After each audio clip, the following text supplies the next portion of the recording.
are again, folks, and life goes on. Things seem a little crazy now, of course.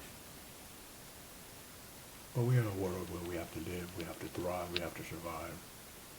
At the same time,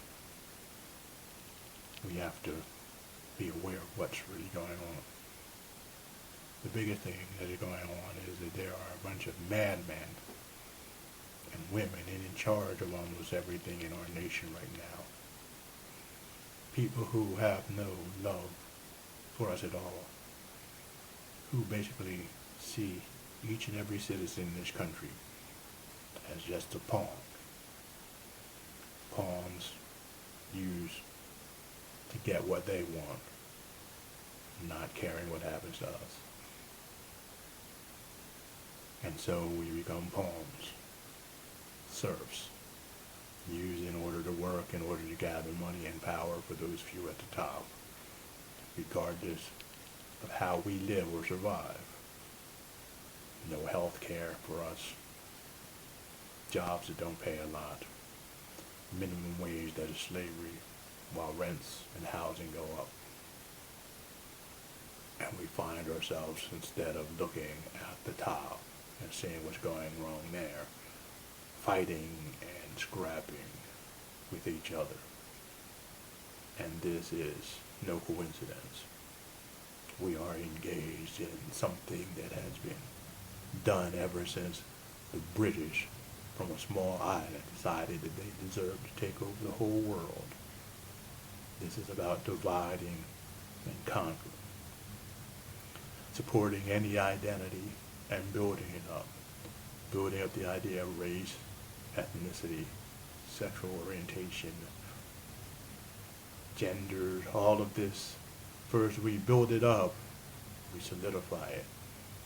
We make everybody tied into those identities so much that they become important, very important, more important than being human and surviving together. And then once this is accomplished, the ones at the top can basically send any Trojan horse down into any group of people working together in order to make the world better and cause fighting and division. They do this through working on traumas that have never been healed. What do I mean, traumas that have never been healed? The pain and suffering that comes from being put down, oppressed, beaten, and sometimes physically harmed. Those things that affect our psyches and hurt us. And in our country, you see, we learn that it is weak to feel those things, weak to talk about them. It's weak to grieve them, so we bury them. How do we bury them? By trying to go forward, by trying to improve ourselves, by trying to get more, by trying to become what is good according to those at the top. And what is good and just is to have power at least over someone else, to have power over things, to have material goods, to be a success, which means owning property and owning people. And in our culture, the better you are, the more things that you own and the more power that you have. And so we are trapped in a world ruled by a small percentage of people who will never be satisfied because they will never have enough.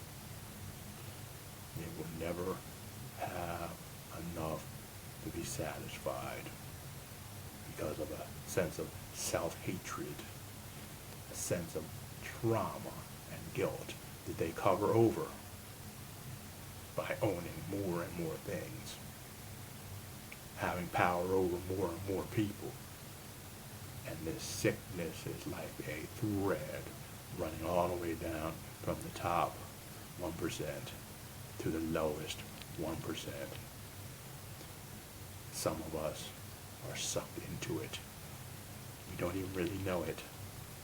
And a lot of the trauma comes because we buy their story.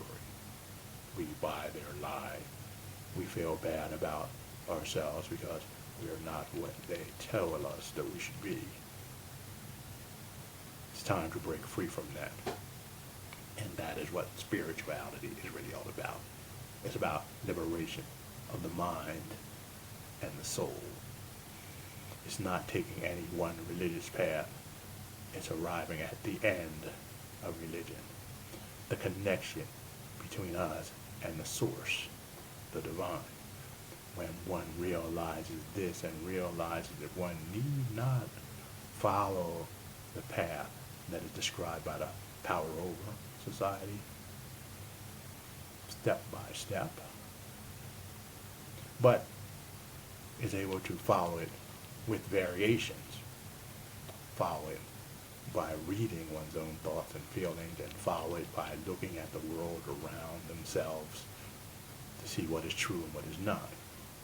When one realizes that the path to freedom, to enlightenment, is simply being willing to live in truth, to seek the truth that exists within each and every one of our hearts right now, and to be willing to face that truth and to live that truth. And when one can live truth and see the truth within oneself, one finds oneself face to face with the divine, and one can enter into that truth, that divinity, not by following any one religion, even though that can help one do it, but by following the way of those who have come to an end of suffering, following the path of the mystic.